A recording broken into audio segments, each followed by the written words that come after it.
Boa noite, amigos. Boa noite, amigas.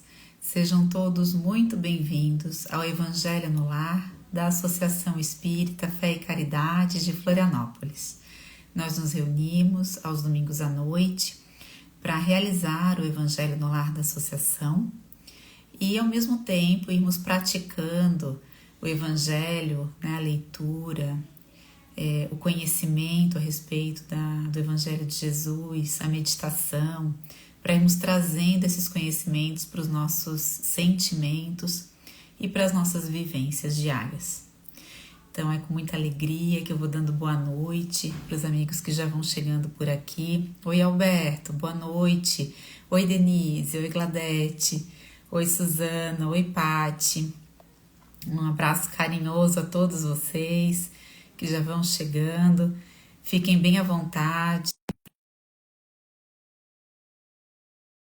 Sempre que esse é o Evangelho de todos nós. E essa prática dessa rotina semanal é muito recomendada para todos nós, para além desse momento, também para trazermos esse Evangelho para os nossos lares. Quem está aqui comigo hoje à noite para essas reflexões é a Elisa. Boa noite, Elisa. Oi, boa noite, tudo bem? Tudo bem, graças a Deixa eu Deus. só arrumar Obrigada por estar aqui com a gente. Deixa eu arrumar meu microfone aqui. Vai falando que eu vou me ajeitando. Tranquilo. Eu também dei uma reguladinha no meu volume aqui enquanto te ouvia, para não atrapalhar. Oi, dona Olga, boa noite. Gente, sempre muito bom estar aqui com esses corações, né? Oi, Biga. Oi, Aurélio. Oi, Juliana. Oi, tudo bem? Francisco, que bom, Francisco, nosso amigo do Evangelho Rede Vivo. Então, gente, nessa noite nós vamos refletir um pouquinho, conversar a respeito da doutrina, né, de Sócrates e Platão. Kardec nos traz ali na introdução do Evangelho, Sócrates e Platão, precursores da ideia cristã e do espiritismo. Elisa, não sei se você segue me ouvindo, a tua câmera fugiu aqui para mim, mas enquanto a Elisa está retomando aqui, eu vou lembrando do roteiro que nós seguimos, né, para o Evangelho no Lar, que é o roteiro mais simples possível, gente.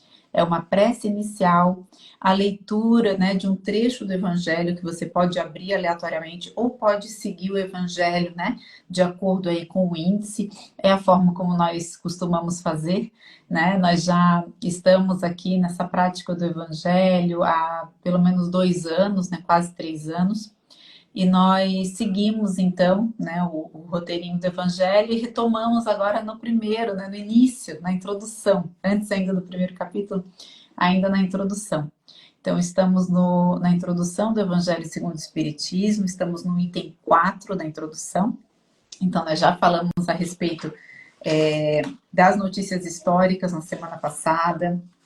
Na semana anterior, nós falamos sobre a autoridade da doutrina espírita, e falamos sobre o objetivo do Evangelho e falamos ainda, fizemos reflexões sobre o prefácio, que é muito bonito. Então, se você quiser pegar desde o início, né, esse estudo, é só voltar aqui no feed depois, né, dessa conversa, dessa live, vai no feed aqui do Instagram da associação que você consegue encontrar essas conversas anteriores para pegar desde o início com a gente. E já que estamos recomeçando, a gente pede também que você convide um amigo, né, uma amiga, um irmão, uma irmã, né, alguém que você goste de conversar a respeito da doutrina, traz para cá os domingos à noite, manda aqui, né, no botãozinho aqui embaixo tem um aviãozinho, né, o último botãozinho, manda para alguém que você gosta, passa junto esses momentos aqui, mesmo que online, né, sempre tão bom a gente ter esses assuntos sendo colocados, a gente pensando junto, podendo depois conversar a respeito. Então, sem mais delongas, Elisa, queria te convidar para fazer a prece inicial para a gente, pode ser? Pode ser, vamos lá. Me ouve bem, Emília? Tá, é só porque deu um probleminha no microfone aqui só para confirmar. Então vamos Tá lá. tudo certo, tô te ouvindo super bem. Então, o convite é para que a gente se conecte com a espiritualidade amiga. Sabemos desses espíritos incansáveis que estão sempre conectados conosco, os responsáveis por esse trabalho, da nossa querida Associação Espírita Fé e Caridade, que possamos gratidão nesses momentos em que aqui estivermos, conectados online ou não, em momentos posteriores, entender um pouquinho melhor dessas palavras que são ditas nesse evangelho tão grandioso e tão importante para o nosso aprendizado terreno nesse planeta. Que possamos lembrar sempre daqueles que precisam e que sofrem, e também de nós mesmos, que somos sempre aqueles que necessitamos ouvir daquilo que nos é trazido, daquilo que nos é dado. E assim, o coração repleto de alegria, um coração na certeza da presença de Jesus, damos por aberto esse momento do Evangelho no Lar. Que assim seja. Que assim seja. Obrigada, Elisa. Vamos lá, então, amigos. Eu vou ler um trechinho, tá? Desse item 4, que diz assim: Sócrates e Platão, precursores da ideia cristã e do espiritismo. Do fato de que Jesus deve ter conhecido a seita dos essênios, seria errado concluir que dela auriu sua doutrina, e que se tivesse vivido em outro meio, teria professado outros princípios. As grandes ideias não surgem nunca subitamente. As que têm por base a verdade têm sempre seus precursores, que lhes preparam parcialmente os caminhos. Depois, quando os tempos são chegados, Deus envia um homem com a missão de resumir, coordenar e completar esses elementos esparsos e formar-lhes um corpo. Deste modo, a ideia, não chegando bruscamente, encontra espíritos plenamente dispostos a aceitá-la.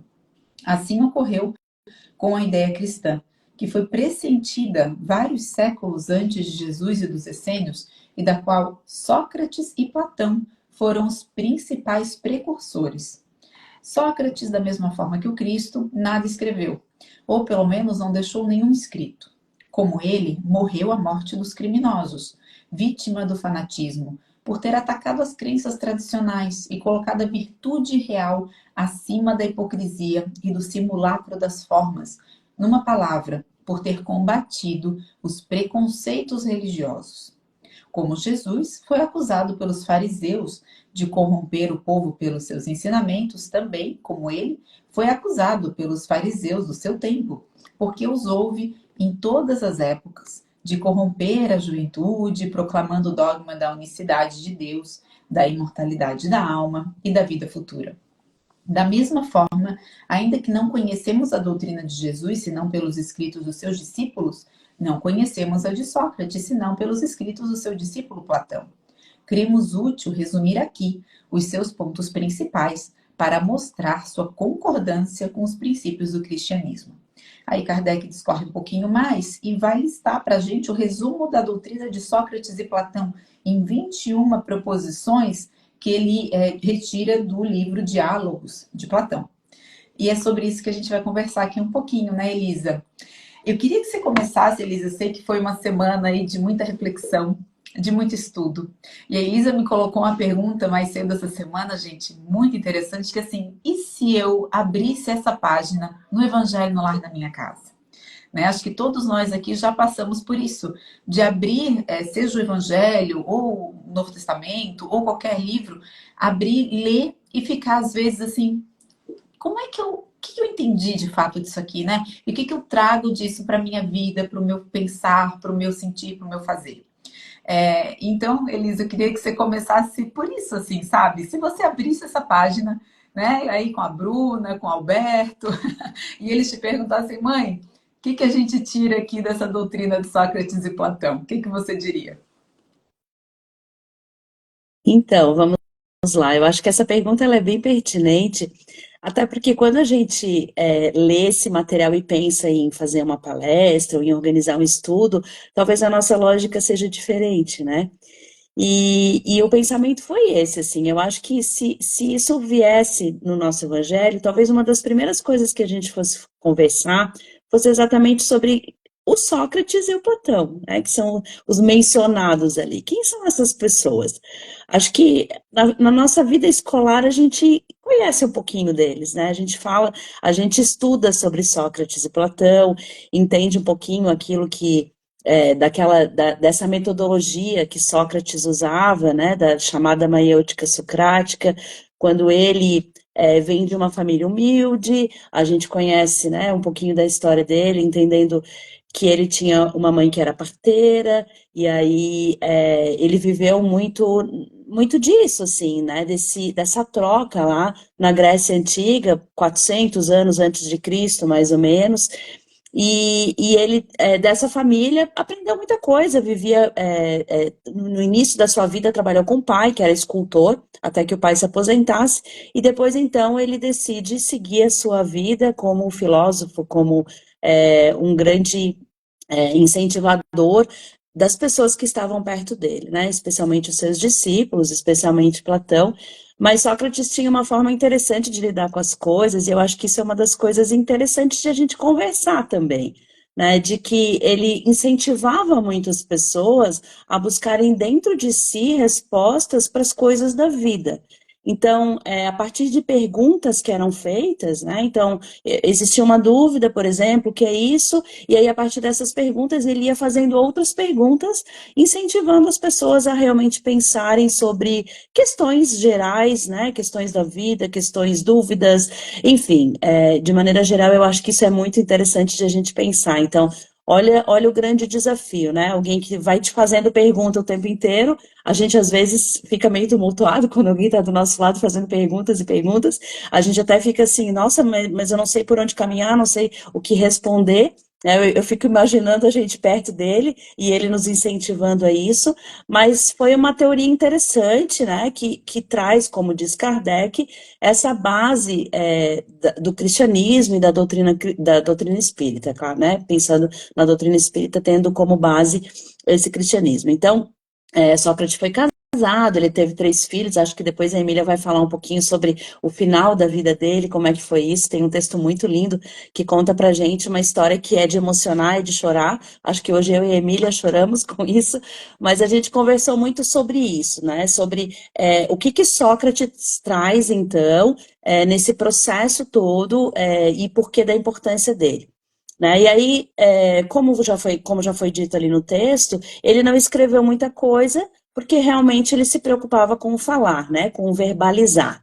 Mas ele teve alguns discípulos que fizeram esse papel depois, e esse discípulo, né, citado nesse momento é Platão. Né? E aí, qual é a história de Platão? Platão já vem de uma família que é bem diferente, né, em termos sociais em relação a Sócrates, porque a família dele era uma família de bens, era uma família que vivia, que tinha o poder, né? Então, que estava envolvida em várias questões políticas e tudo mais, né?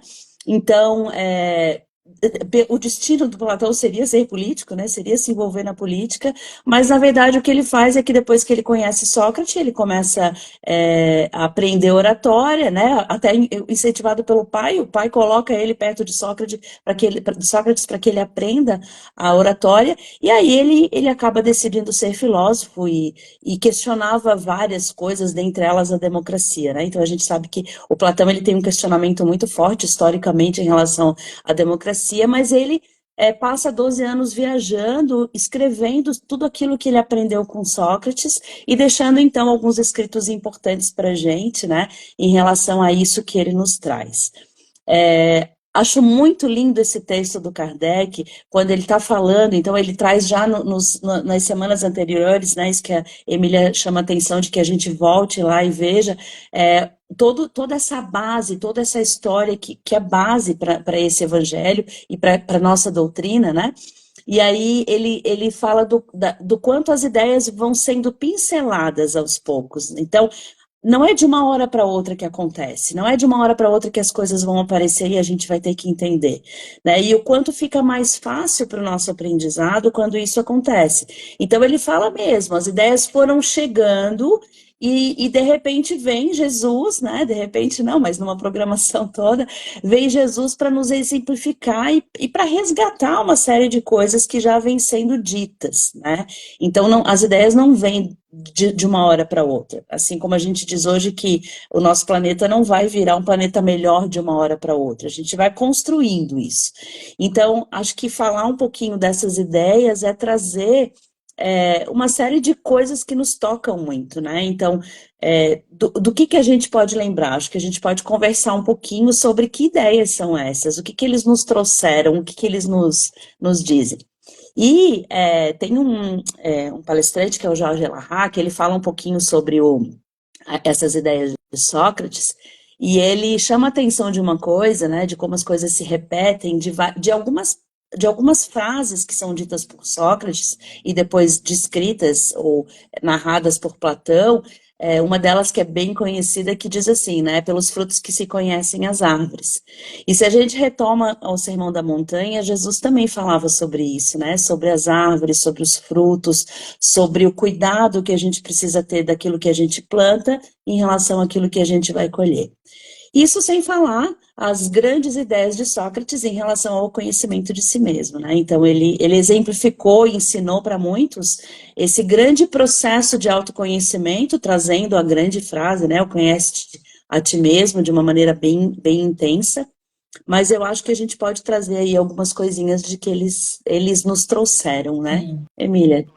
muito bom. E enquanto você estava falando, Elisa, eu lembrei também que na época de Jesus, daí vamos pensar, nossa, mas o conhecimento de 500 anos antes, 400 e poucos anos antes, né? Como é que se carregou, né, até Jesus? Como essa influência pode ter acontecido? A gente lembrar que a Grécia, gente, era ainda a maior influência cultural daquele tempo, né? As pessoas se comunicavam, né? Diferentes povos, eles falavam entre si uma língua em comum, como hoje a gente tem, por exemplo, o inglês, né? Que é muito comum no Ocidente, né? A gente, um pouco no Oriente também, quando a gente tem dois povos que não falam uma língua do outro, a gente tenta falar o inglês como sendo uma língua mais né, mais comum, vamos dizer assim, né? Nesse momento do nosso planeta. Já foram outras, né? No passado. Se a gente pensar, o francês já serviu, né? Dessa ponte em alguns momentos da história. E na época de Jesus, essa língua, esse idioma era o grego, né? Então, os primeiros escritos, né, dos evangelhos, né, foram feitos em grego, né? O grego ele era essa ponte, né? E os estudiosos, as pessoas que tinham acesso, né, à leitura, enfim, aprendiam grego, aprendiam a ler, né? Esses escritos aí, entre eles né, os escritos de Platão. Então, eles estavam, sim, como, né, esses ensinos eles eram carregados mesmo séculos depois, né, havia uma grande influência, né, ainda enfim, da cultura grega. Se a gente pensar também o povo mais, vamos pensar assim, né, o império da época, o Império Romano, bebeu muito da fonte, né, da Grécia, se a gente for ver nos costumes, né, na cultura, até na religião, né, tinha muitos elementos lá da Grécia Antiga. Então, não é, né, é uma questão histórica e cultural também por trás, né? Então, esses ensinamentos, eles foram muito importantes e eles chegaram, sim, como chegaram até nós também, né? Até hoje, mesmo em culturas que não são culturas cristãs, né? Tem ali, né, esses ensinamentos também com pano de fundo.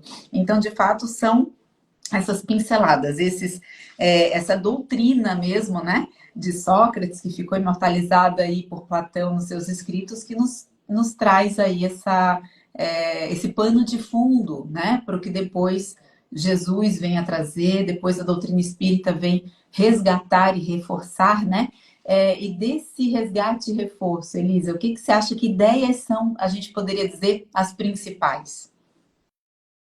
Se a gente for ler os pontos que são trazidos por Kardec, que tem relação com as ideias de Sócrates e Platão, na verdade a gente vê ali praticamente os princípios básicos da doutrina espírita, então a gente consegue vê-los ali. Mas eu acho que a gente pode chamar a atenção de uns, quem sabe eu penso nos aqui, Tupé, a gente nem combinou isso, né, Emília, mas eu vou falar de dois aqui que eu acho que são bem interessantes, depois tu vê algum outro que te chamou a atenção aí, porque a gente não vai ter tempo, e claro, fica o convite à leitura, porque eu acho que quem quiser aprofundar sempre é bem, bem interessante. E é uma leitura, assim, que a gente consegue ler e já fazendo conexões. Então, uma das coisas que Kardec traz em relação ao pensamento de Sócrates, que ele relaciona com a doutrina, é a questão da reencarnação e indicando o homem como uma alma encarnada, né? O homem é uma alma encarnada. Então, vem muito claro nas ideias de Sócrates a questão de que a gente somos espíritos, que nesse momento estamos nesse corpo terreno e que temos conhecimentos prévios que inclusive ficaram esquecidos. Então, quando Sócrates fazia esse movimento de fazer as perguntas aos seus discípulos, a intenção dele era buscar esses conhecimentos que muitas vezes são intrínsecos, que estão lá dentro e que não vieram à tona ainda. Então, ele tinha essa clareza no momento em que ele fazia, né, as suas atividades com os discípulos. Tem uma palavra que aparece em vários escritos de Sócrates, que é daimon, né, o demon. E aí alguns fazem menção a essa palavra como se fosse demônio, como se fosse algo ruim.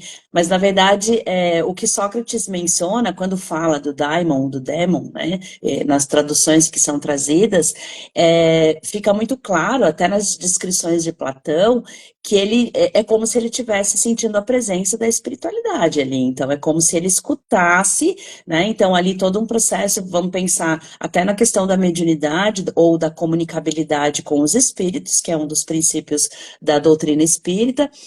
Então, não quer dizer que seja um demônio, não quer dizer que seja algo ruim, mas, de fato, a presença de um espírito ali que nos auxilia, inclusive dizendo em vários momentos que todos nós temos o gênio, ou esse daimon, esse espírito que está perto de nós, que entendemos como nosso espírito protetor, e que quando a gente desencarna, quando chega a morte, nas palavras dele, nos encaminhará para um local, né, em que vamos, então, dar continuidade à nossa vida, a tudo aquilo que a gente aprimorou. Então, ele chamava muito a atenção de que a gente não deixa para amanhã aquilo que a gente pode fazer hoje, aquilo que a gente pode aprender hoje, aquilo que a gente pode entender hoje, isso aparece presente ali nos princípios que são colocados.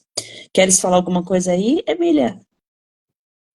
Não, eu acho que é bem esse ponto é bem interessante, porque realmente esse papel desse espírito protetor, né? Que está com a gente durante a vida e mesmo depois da morte, né? Então é interessante que isso já aparece lá em Sócrates, né?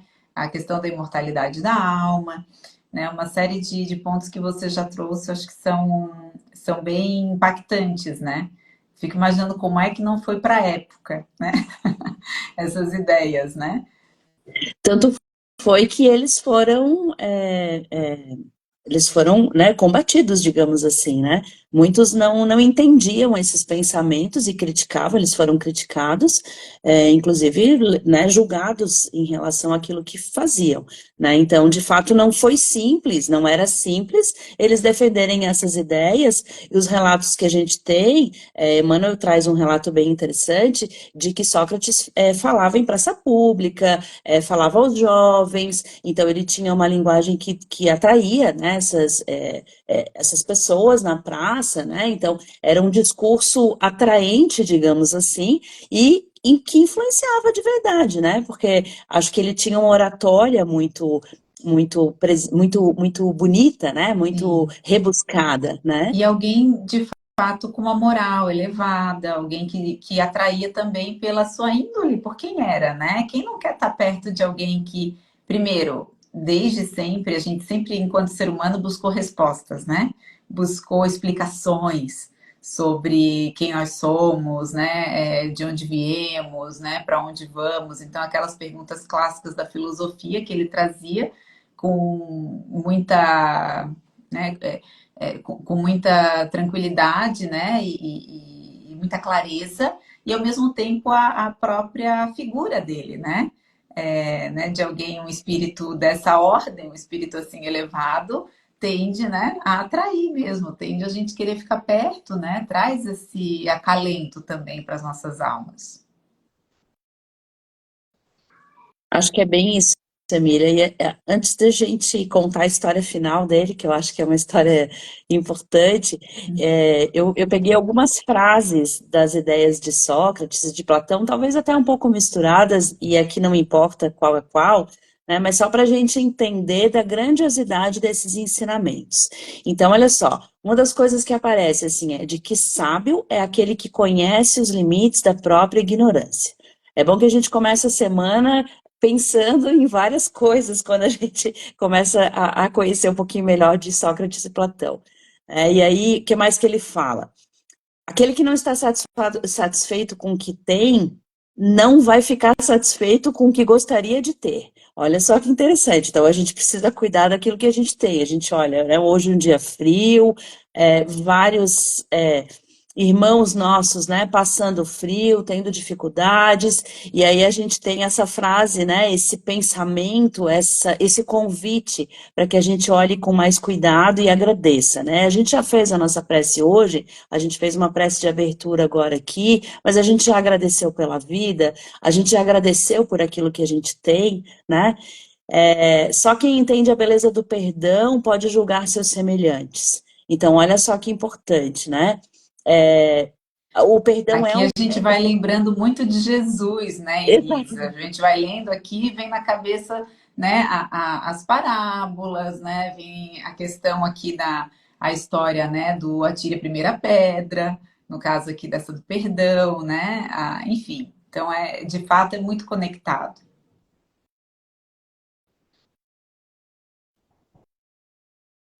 Essa aqui foi da minha semana, viu, Elisa? A reflexão da minha semana foi: tome cuidado com o vazio de uma vida ocupada demais. Eu ia ler ela agora, só que o meu microfone não abriu, só para a gente encerrar.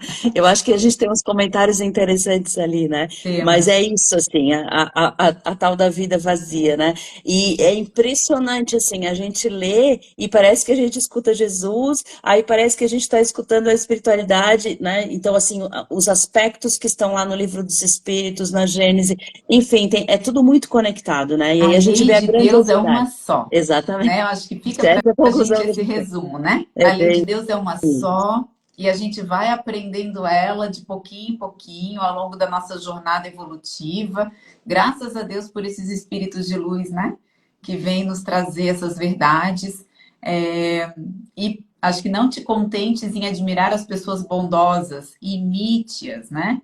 Isso era algo que Sócrates também dizia. A Suzana está dizendo para a gente que Sócrates era um espírito preparado para vir e passar esses conhecimentos. Imagine esse espírito aqui na Terra naquela época.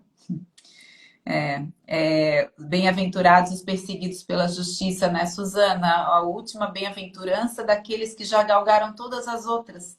Né? A gente falava na quinta-feira na casa a respeito das bem-aventuranças, que quem chegou nesse estágio, gente, é aquele barquinho que passa pela tempestade, mas ele não vira, não.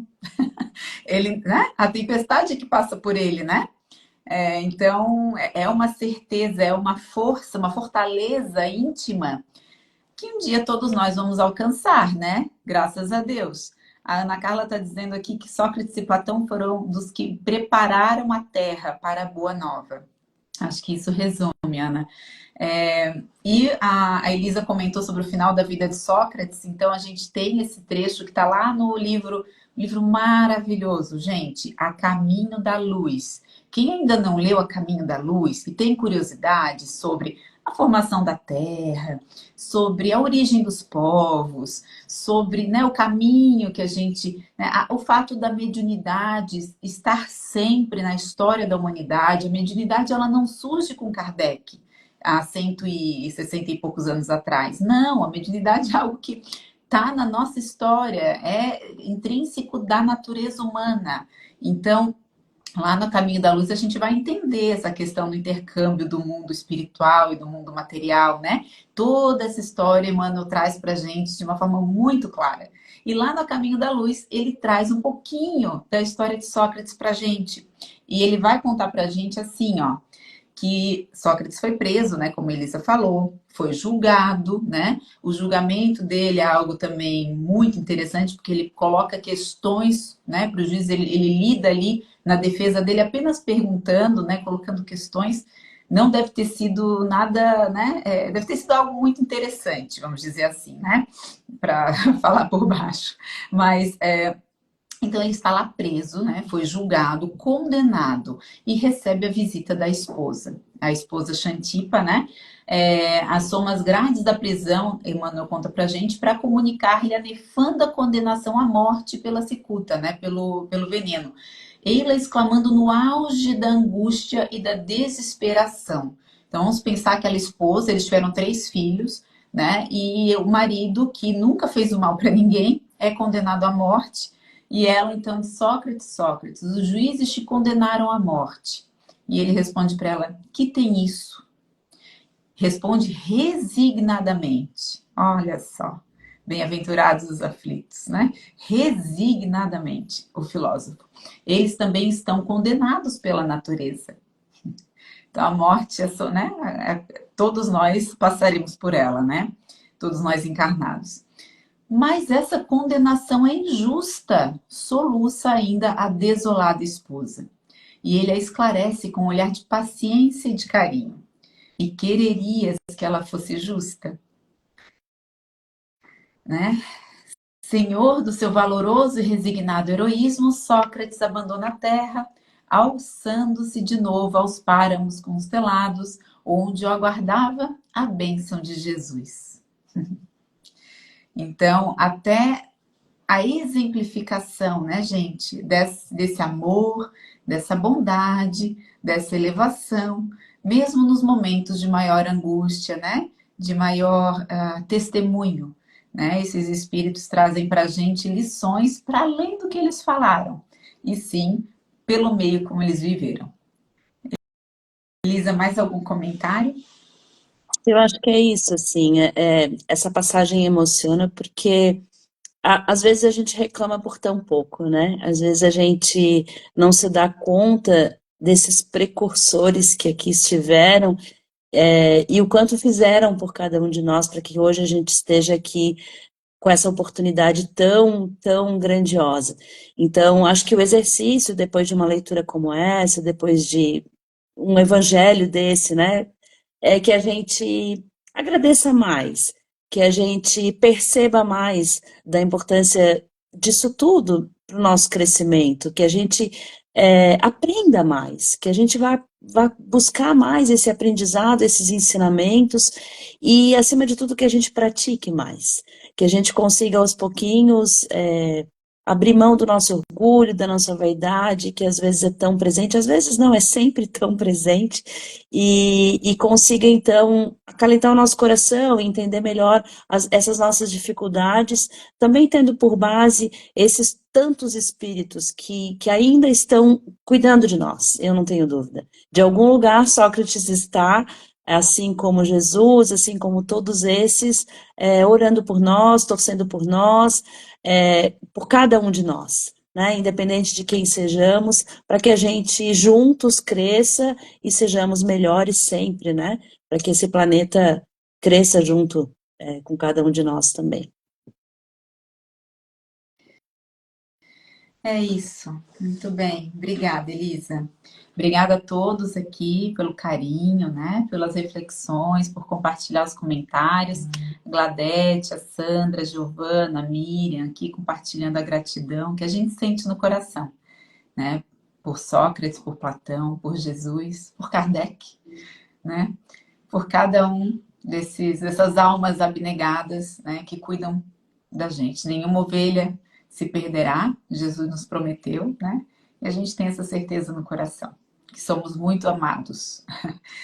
Então, amigos, a gente vai indo para a prece final e eu convido a todos para a gente fazer essa prece, pensando também, nós temos nossa campanha Prece Amiga, cada semana fazendo preces por um grupo diferente na nossa casa, e nessa semana nós estamos em preces pelo grupo da evangelização dos jovens, que se reúne às segundas-feiras na nossa casa. Então, vamos juntos, né? Fazer uma respiração, nos manter aqui conectados com a espiritualidade amiga, que prepara o ambiente desse evangelho com muito amor e muito carinho, agradecendo por todo esse amor, pela condução aqui do evangelho, do plano espiritual, por nos inspirar.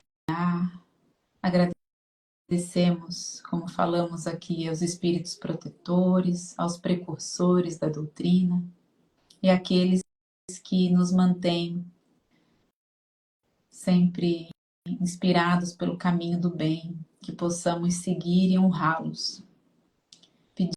Pedimos especialmente nessa noite pelos trabalhadores e pelos jovens da evangelização das segundas-feiras na Associação Espírita Fé e Caridade, que é um trabalho tão importante para encarnados e desencarnados, que eles possam se manter muito alegres, que eles possam aproveitar ao máximo desses encontros para criar os laços de amizade e sustentá-los, que são laços que sabemos são tão importantes na nossa caminhada evolutiva. Tenhamos todos uma excelente semana, repleta de gratidão, repleta de inspirações. E aqui estaremos no próximo domingo para mais um Evangelho no Lar. Que assim seja. Muito obrigada novamente, amiga. E até o próximo. Tchau, gente. Boa noite. Boa Até mais. noite. Boa semana a todos nós.